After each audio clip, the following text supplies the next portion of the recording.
He did not raise his hand and did not need to. He raised his voice instead, which for Gideon Ashworth, Duke of Camborne, amounted to the same violence. "You will not correct me again at my own table, Miss Grey." He set down his glass with a control that was itself a kind of blow, and the candles between them did not so much as gutter. Alethea Grey folded her hands in her lap and said nothing, which was, of every answer available to her, the one most likely to provoke him further, though she would not understand why until later, when it was too late to matter. She would remember this dinner, longest of all the dinners given at Camborne Hall that year, though on the hot evening itself, she believed it merely the worst of them. 26 guests had watched her tell a duke, in front of his own dinner service, that his son's evening tonic was being measured wrong, and 26 guests were now watching him tell her, in return, exactly what he thought of governesses who forgot their place. Down the table, Mrs. Cassandra Rain touched the little brooch at her throat and said nothing at all, and her stillness was the loudest thing in the room. "I did not correct you, Your Grace," Alethea said, in the same flat, unhurried voice she used for reciting sums to a bored child. "I corrected the dosage. You contradicted my cousin's arrangement of my son's care. Your son fainted at luncheon on Tuesday, and again on Thursday. Both nights after a dose Mrs. Rain herself measured out, and I thought that worth mentioning before he fainted a third time at your own table." A ripple went round the room, delighted and horrified in equal measure, the particular pleasure of watching someone else's ruin from a safe distance. Lady Frances Calder, seated at the Duke's right hand in the position custom had all but promised her, lifted one eyebrow and said nothing, because saying nothing was, in her set, its own eloquent verdict.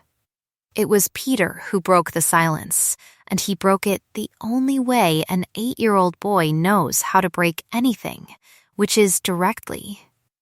He pushed back his chair with a scrape that carried the length of the table, walked the 11 steps to where Alethea sat, and took her hand in both of his, small and cold and certain. "I would rather stand with Miss Grey," he said, to his father, to the room, to no one in particular, in the piping, unembarrassed voice of a child who has not yet learned that some truths are meant to be kept sitting down. Nobody laughed. Somewhere at the far end of the table a fork was set down with unnecessary care. The Duke of Camborne looked at his son's hand in his governess's hand for a long moment, and something crossed his face that was not anger, though anger would have been easier, and then he said nothing either, which was its own kind of answer, and the dinner went on around the silence as though the silence were merely another dish being served. 3 weeks remained until Michaelmas, when Mr. Cornelius Whitfield, trustee to the Camborne estate since the old Duke's time, would come to lay the year's accounts before his client, and, in the same visit, hoped everyone privately understood, to see whether the household had settled enough for its master to be spoken of again as a marrying man. 3 weeks was not long. It would prove, in the end, to be exactly long enough. Alethea had come to Camborne Hall in April with 1 trunk, 3 references, and a competence she did not advertise because no one had ever thought to ask for it.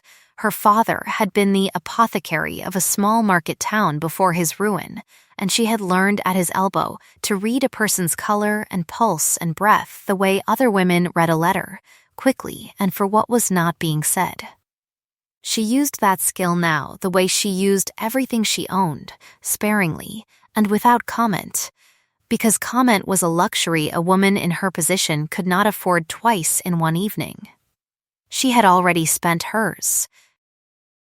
Peter's hand was still in hers when Nanny Tibbs, who had nursed 3 generations of Camborne children and had opinions about all of them, appeared at the doorway with the particular unhurried briskness of a woman who has decided a scene has gone on long enough. "Bedtime, my lord," she said to Peter, and then, to the table at large, in a voice that dared anyone to contradict her. "He's had excitement enough for one evening, and so, I should think, has everyone else." She led the boy out with one hand and did not look back, though Alethea noticed, because noticing was her whole trade, that the old woman's other hand had brushed her shoulder on the way past, light as a blessing. The guests resumed their conversation in the overloud way of people determined to prove nothing had happened. Only the Duke did not resume anything. He sat very still at the head of his own table, his wine untouched, his jaw set in the expression Alethea had already learned to read, as the one he wore when he was holding something back by main force, and he did not look at her again for the rest of the dinner, though she was aware, in the particular way one is aware of weather changing before the first drop falls, that he wanted to. He summoned her to the library the next morning, which she had expected, and he kept her standing near the door for the length of 3 sentences before he told her to sit, which she had also expected, because men who have been made to feel a fool in public generally require a small ceremony of superiority in private before they can be reasonable. "You embarrassed me at my own table," he said, without preamble, from behind a desk stacked with more paper than any one estate should generate in a season. "I told the truth at your own table," she said. "There is a difference, and I think you know it, or you would not have sent for me instead of my trunk." His mouth twitched, not quite a smile, quickly suppressed, as though he had caught it doing something undignified and corrected it. "My son has been ill since his mother died. 3 physicians have examined him. My cousin has managed his care with more devotion than anyone in this house had any right to expect, and you have been in my employ 4 months. 4 months is enough to count," Alethea said. "I am not accusing anyone of unkindness, Your Grace. I am telling you that a boy who faints only on the nights he takes a particular dose, and never on the nights he does not, is not a mystery that requires 3 physicians. It requires someone willing to keep count. And you are that someone. I have kept the count since June. I did not mention it at dinner to embarrass you. I mentioned it because I had asked Mrs. Rain twice, privately, to have the tonic examined, and twice I was told the matter did not concern me."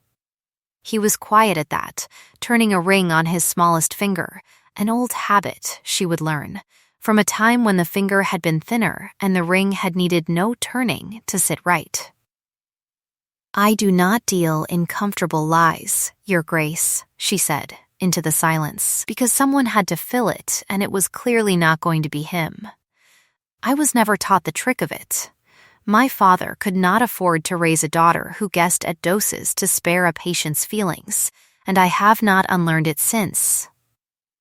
And if you are wrong, then you may dismiss me on my Kelmis along with the accounts you don't like, and I will have cost you nothing but 4 months' wages and 1 uncomfortable dinner." Something in that arithmetic seemed to steady him, as though a debt named plainly was easier to bear than a fear left vague. He agreed, finally, grudgingly, that she might observe the boy's nightly dose without interference, provided she did it quietly and said nothing further at his table, a bargain struck on stated terms with every feeling on both sides carefully disclaimed. It was Nanny Tibbs, waiting in the passage with the particular patience of a woman who has learned exactly how long these interviews take, who told her the rest of what she needed to know as they walked back toward the nursery wing. "His Grace wasn't always so grim," the old woman said, matching Alethea's pace without being asked. "Before the late Duchess died, he laughed like any other man. It's grief wearing him like a coat 2 sizes too small, and grief and Mrs. Rain between them have about worn him to the bone." "You don't care for Mrs. Rain. I've served this family 40 years, Miss Gray, and I've learned it's not my place to care for anyone above the salt. But I'll tell you this for nothing. The old Duchess was ailing the same way, near the end. Dizzy of a morning, weak of an evening, and nobody the wiser why, God rest her. She said it lightly, the way one repeats an old grievance worn smooth with handling, and did not see, or pretended not to see, how carefully Alethea filed the words away, the way she filed away everything that did not yet make sense.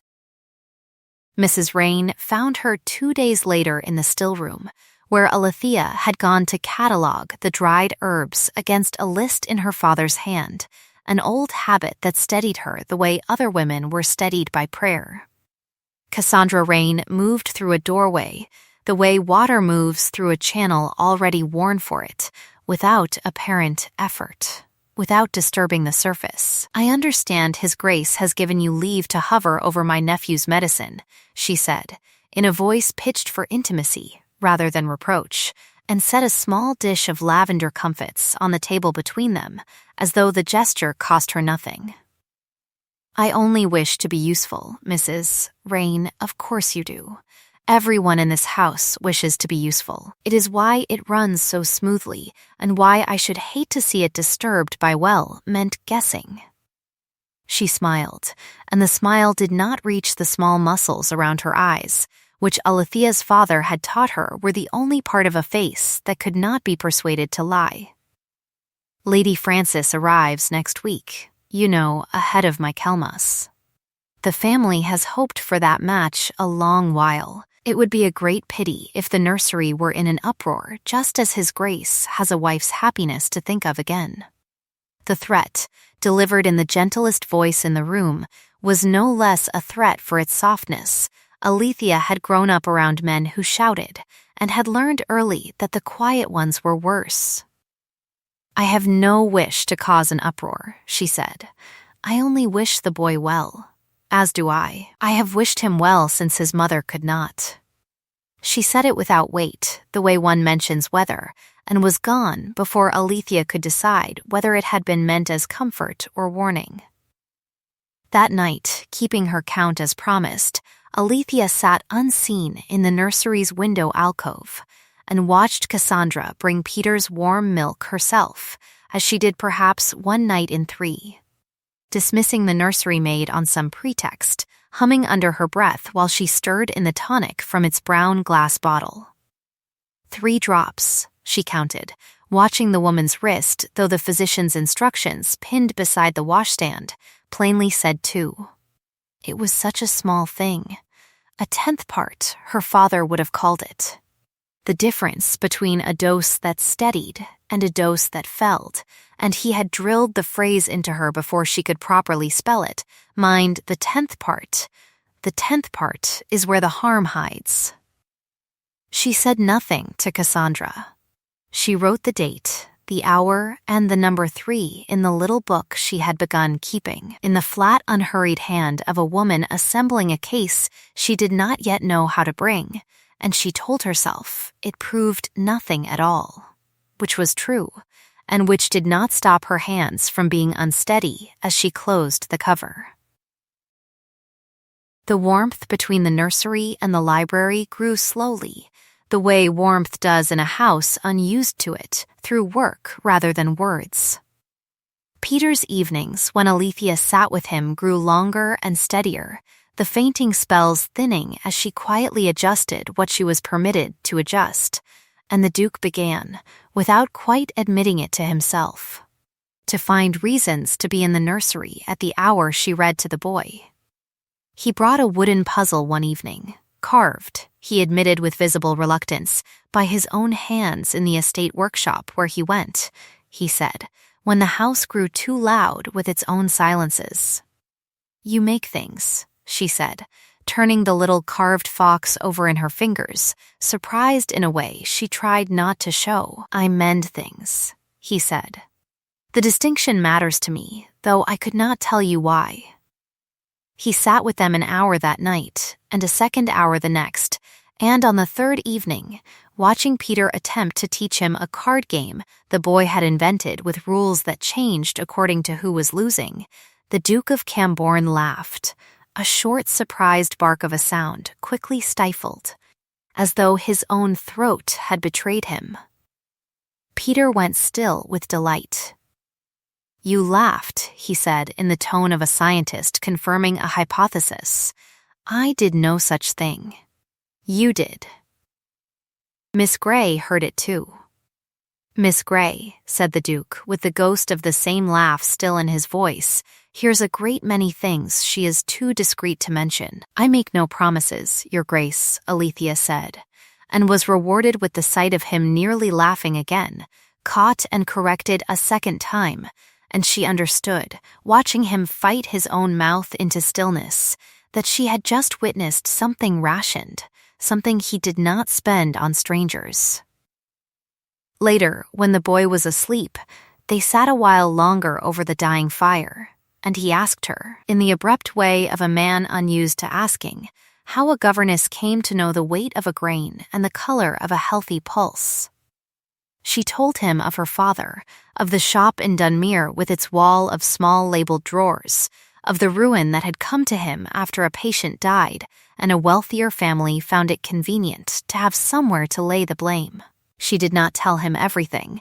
There was a card she kept back even then, the growing certainty she could not yet prove. Because a suspicion spoken too early is a door slammed on itself. "I am sorry," he said when she had finished, and meant it plainly, without ornament, which she found she trusted more than a longer speech would have earned. "It was a long time ago," she said. "Not long enough that you don't still count the drawers," he said gently.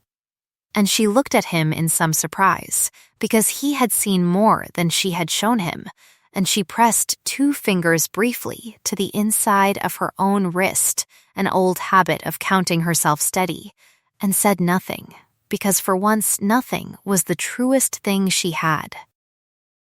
The blow, when it came dressed as concern. Cassandra brought it to the library herself, a single sheet from the household accounts, and laid it before the Duke with the particular gentleness of a woman delivering bad news she claims to regret. "I did not want to believe it," she said, "and I still don't, quite. But the apothecary's boy came by this morning about an unpaid balance, and when I asked what it was for, he showed me this." The page, in a hand made to resemble Alethea's plain, unornamented script, recorded a series of purchases charged to the nursery account: strong drops, tincture of foxglove, laudanum in quantities no child's cough required. "I am not saying she meant harm," Cassandra said, folding her hands as though the restraint cost her something. "Only that a woman who knows doses as well as she claims to would know exactly how to hide one." The Duke read the page twice, and something in his face, which had begun that autumn to soften toward Alethea by careful degrees, closed over again like a door drawn to against a draught.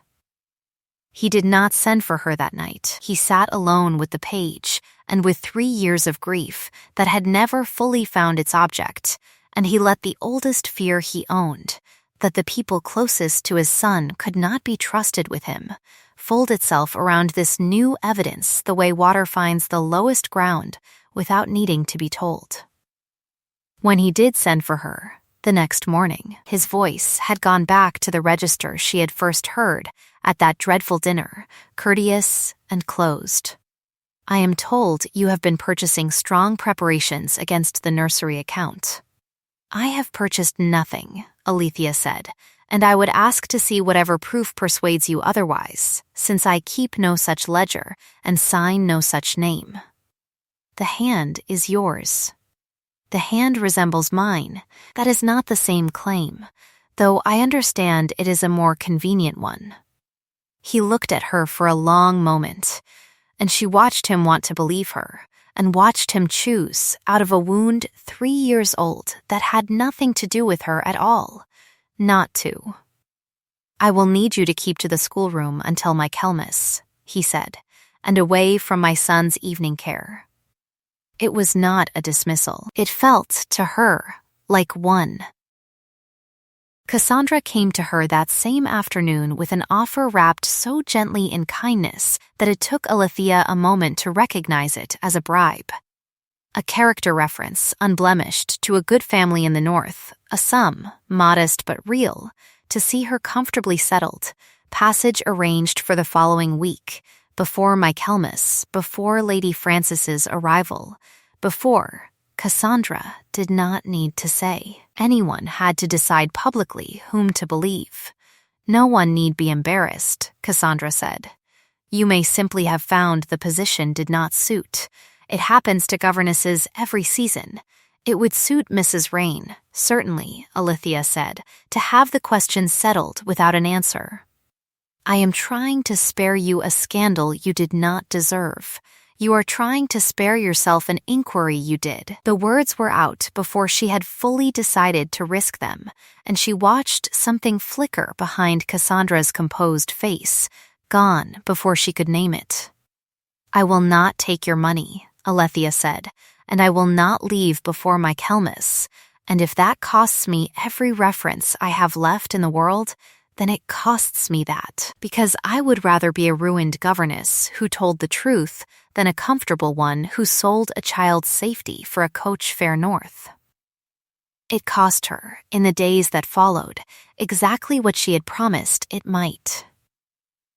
The household's warmth toward her curdled overnight into the particular cruelty servants reserve for someone about to fall. She ate alone, was consulted on nothing, and passed the Duke twice in the long gallery without either of them finding a single word to say.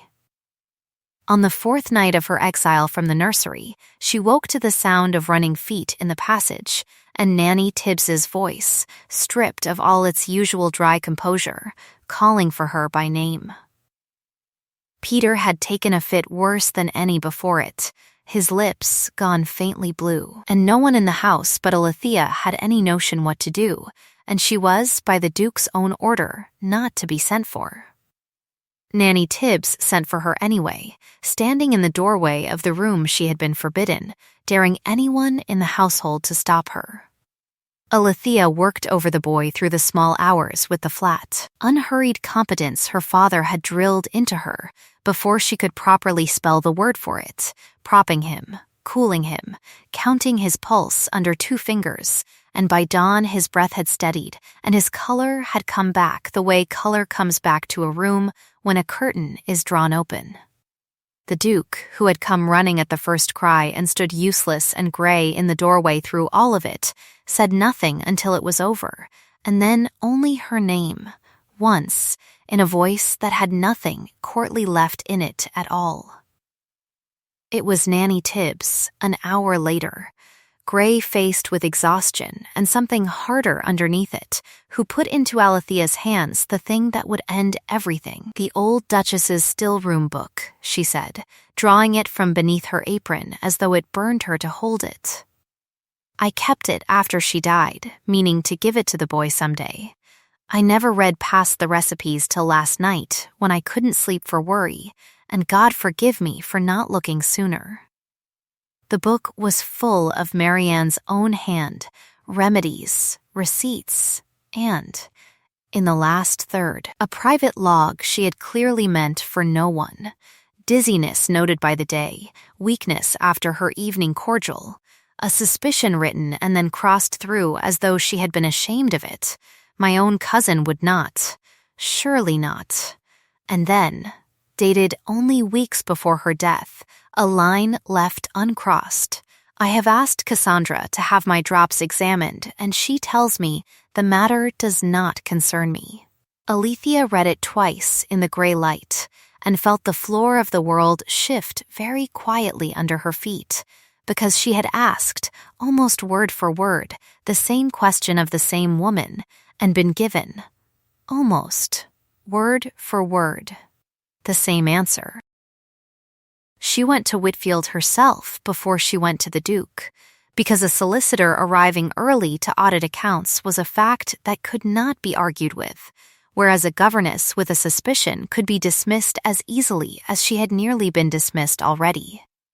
Cornelius Whitfield, a spare, precise man who had kept the Camborne ledgers for 11 years and trusted nothing he had not counted twice, listened to her with his pen still in his hand and did not interrupt once, which she took, correctly, as the highest compliment he knew how to pay.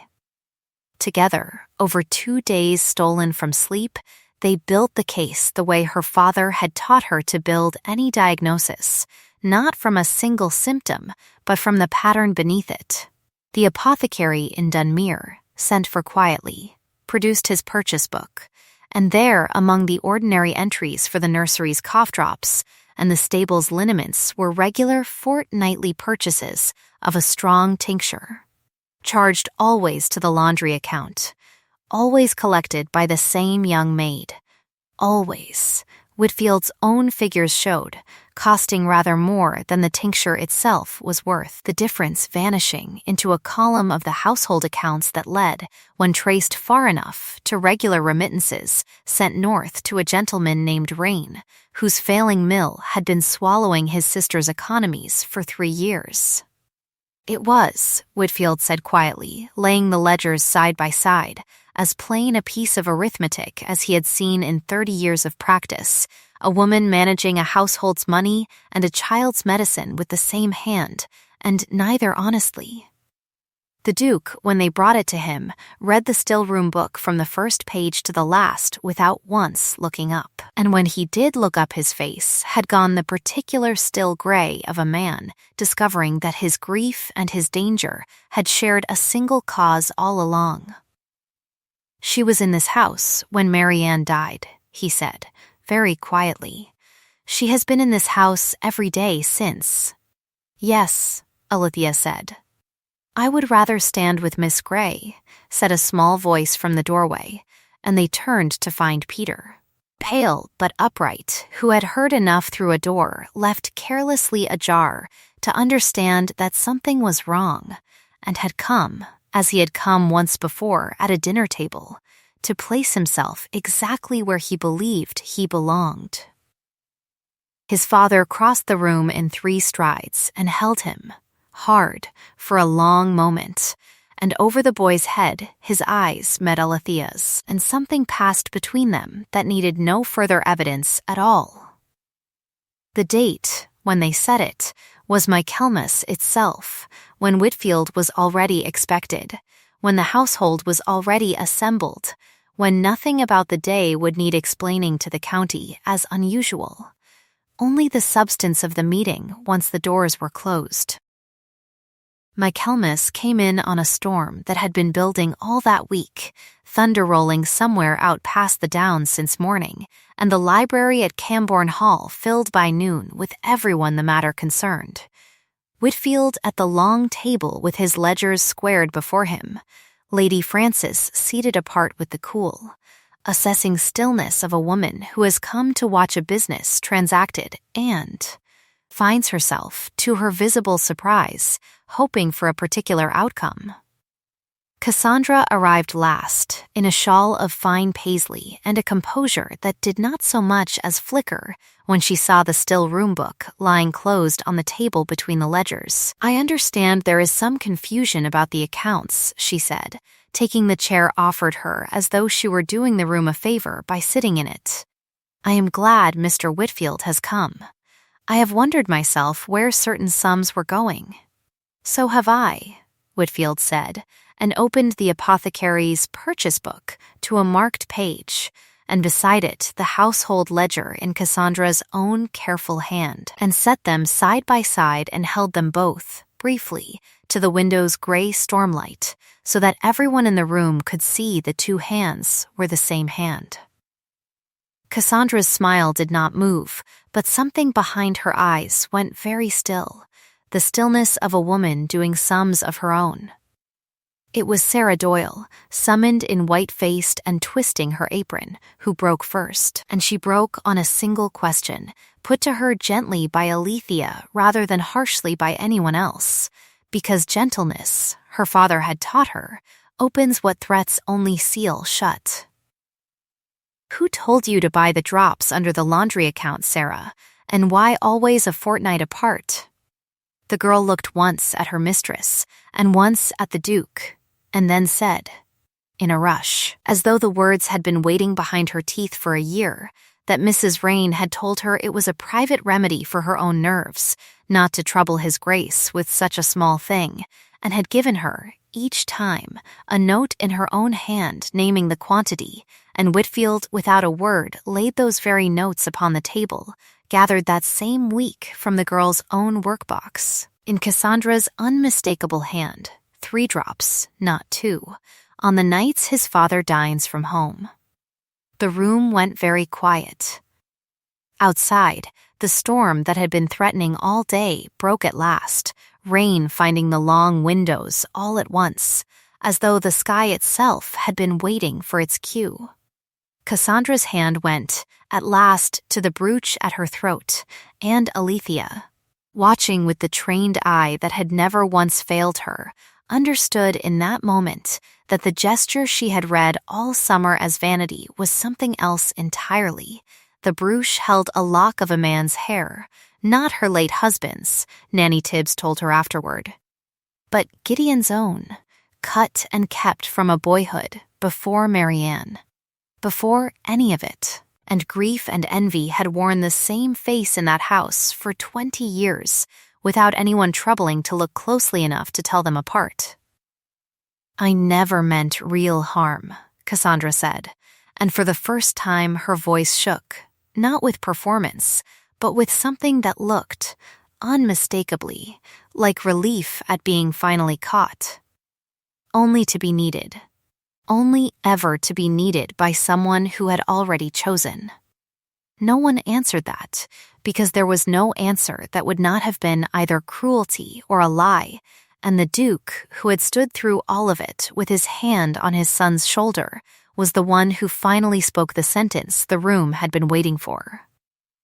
"You will go to your brother's house in the north," he said, with an allowance sufficient to live honestly, "and you will not return to Cambourne, and no word of this will leave this room. Not for your comfort, but for my son's, who does not deserve to carry his aunt's disgrace into every drawing room in the county." It was mercy, plainly reasoned and plainly costly, and Cassandra received it with her composure, finally, entirely gone, weeping without disguise for the first time anyone in that room had ever seen, and was led out into the rain-washed afternoon by Whitfield's own clerk within the hour. The proposal, when it came a full week later, after the last of the ledgers had been settled, and Lady Frances, to everyone's quiet surprise, had sought Alethea out privately to say, with the same coolness she brought to everything, but meaning it entirely differently, that she had misjudged her badly, and would not do so again, and hoped. When she herself married elsewhere in the spring, as she now rather thought she would, that they might correspond as something nearer to friends. The Duke found Alethea in the still-room, cataloguing herbs as she had been cataloguing them the first week Cassandra ever threatened her there, and he stood a long moment in the doorway before he spoke, turning the ring on his smallest finger. "I have thought of a great many ways to say this," he said, "and none of them seem equal to it, so I will simply say it plainly, since you have taught this whole house the value of plain speaking. Marry me, Alethea, because you wish it. It is the only reason I will take." "You once told me you did not deal in comfortable lies," she said, setting down the jar in her hands with great care. "I did not," he said. "I am not offering you one now." "Then I do wish it," she said, and it was, in the end, exactly that simple. Two people who had spent a whole hard season learning to trust each other's plain accounting, finally agreeing that the sum came out even.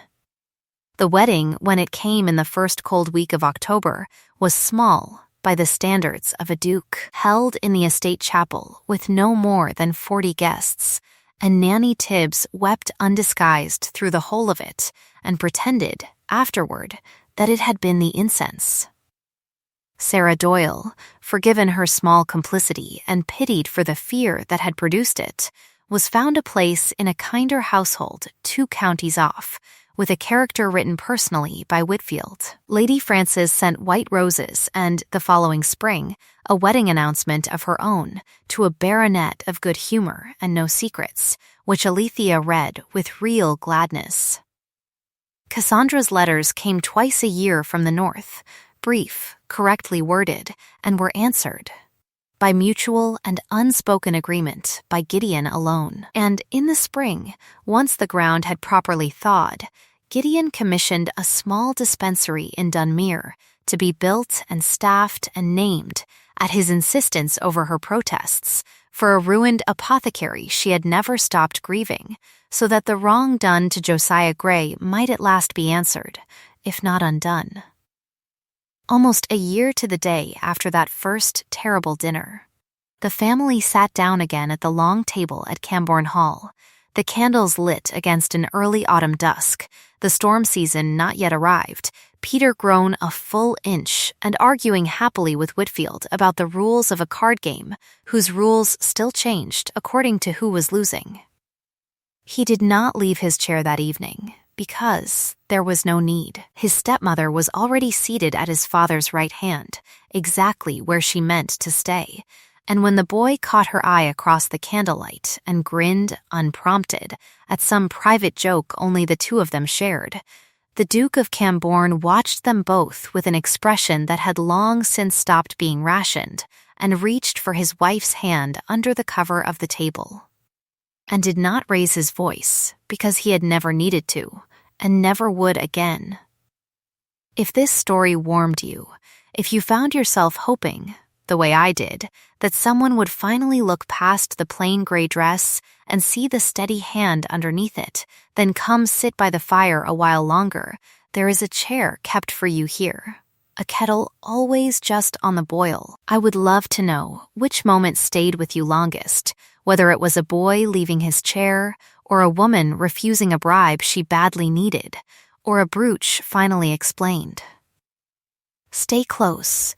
Keep a place by this hearth by subscribing if you haven't already, and let the people who kept your lamp lit all these years know it. Sleep well tonight, and be gentle as you can, with the ones who never learned another way to be needed.